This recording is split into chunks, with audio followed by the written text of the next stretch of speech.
In the television series Star Trek The Next Generation, one of the characters is Data. He's an android. The genius who built him intended to install a program that would give him emotions, but that failed to happen. Though Data doesn't have emotions, he wants them desperately. Of course, that's a literary conundrum because wanting something might be considered an emotion. When he finally gets emotions, there's a day when he and the captain are facing a dangerous situation, and Data comments on how uncomfortable fear is. The captain suggests that Data can, after all, turn his emotions off. Because he's an android, he can turn that chip or whatever it is inside him off. And Data does that. He's no longer afraid and he's quite comfortable. And the captain comments on a certain amount of envy for his ability to just turn that anxiety or emotion off. With Halloween on the near horizon, it seemed appropriate to consider the subject of fear. Halloween is a time when we indulge our imagination. It seems like we play with fear.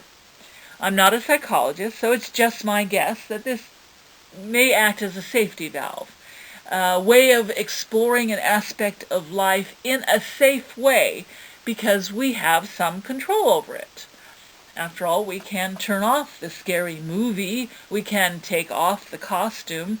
It might even be healthy in a way to play act about confronting fear.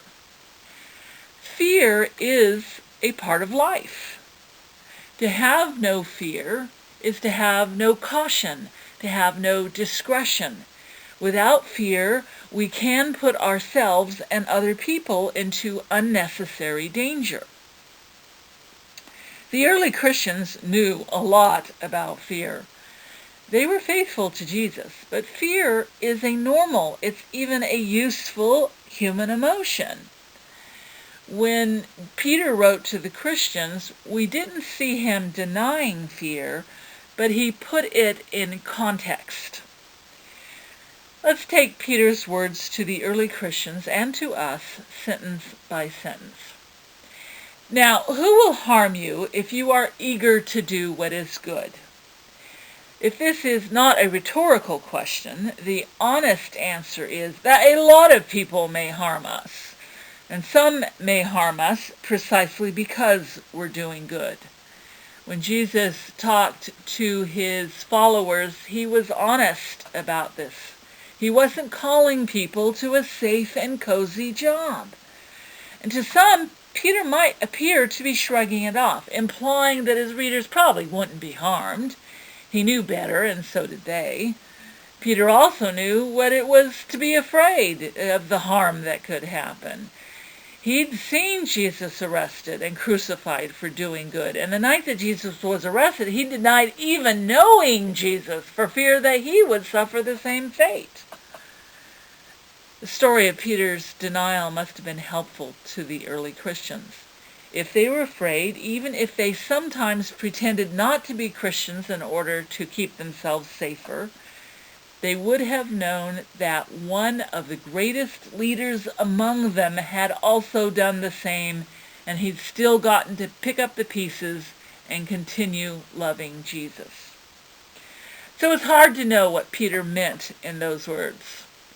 Perhaps the emphasis could be on the who will harm you.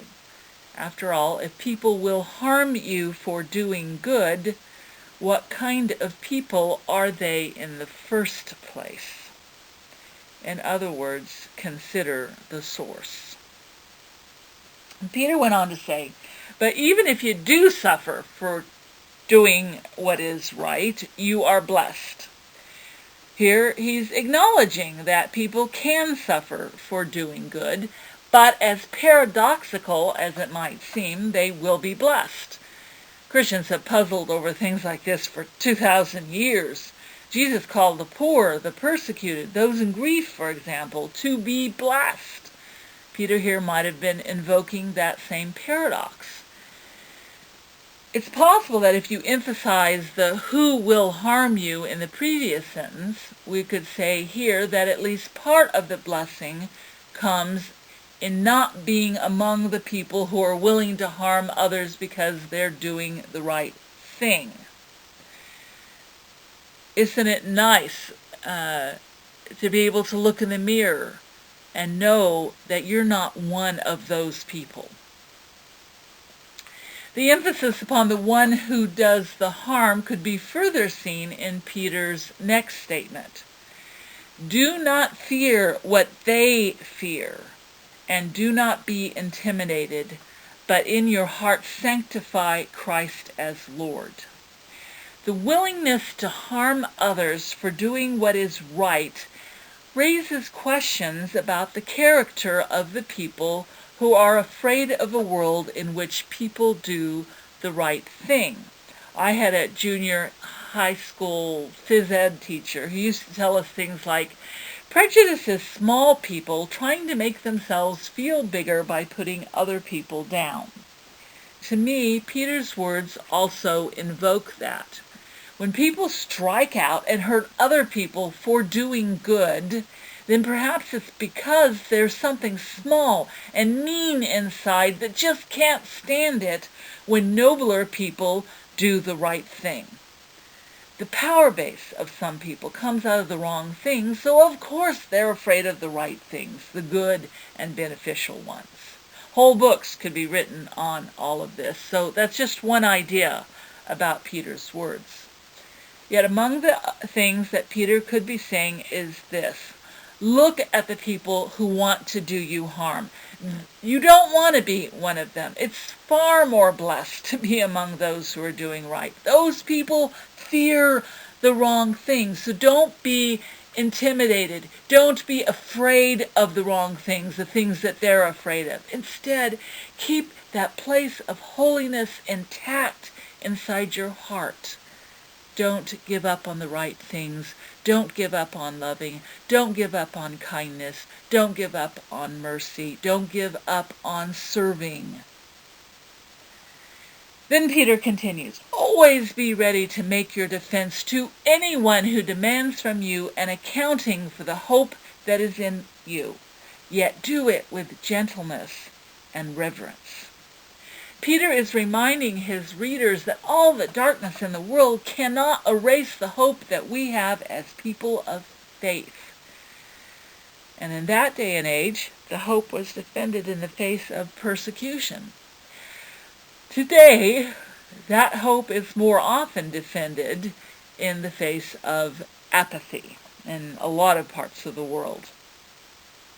Perhaps that's why some Christian traditions seem to create drama by creating an enemy and calling their people to be at war with it, to hate that enemy. I once attended a church growth seminar. It was not put on by the Methodist Church, by some other group. With all the good intentions, I'm sure, in the world, one of the main thrusts of the presentation boiled down to crafting a negative cause to get people excited and on board, to get people to hate that enemy. Now, I got how it's easier to overcome apathy by drawing people into a dramatic conflict, to get people to hate. But the message the seminar presented wasn't about loving Jesus. It was about hating someone or something else. Like I say, I get how exciting that could be. I get how tempting it is to stand in judgment on other people and to feel better than they are. But that's not the road I want to travel. Peter is presenting a different way. He says, defend the hope you have inside, but do it with gentleness and reverence. It's all about lighting a candle instead of cursing the darkness, instead of cursing anyone else. There's so much good to talk about in Christianity. There's so much good that's been done and is being done by Christians and by churches. In the United Methodist Church alone, there's UMCOR, United Methodist Committee on Relief, and it's active right now in trying to meet the needs of the world. Missionaries by the bucket loads are active out there. As a church, we've tried to help alleviate the scourge of malaria in Africa. We're working on education. The UMW is doing magnificent work in hundreds of areas. Other denominations also seek to make the world a better place in their own way. There's so much good news in the love of Jesus.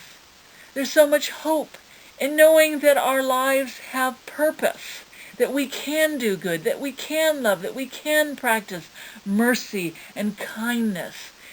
That's so much excitement in knowing that how we live our lives has significance in the cosmic scheme of things. And there's so much power in knowing that as small as we are, God still cares about us and still cares about how we live our lives. Amen.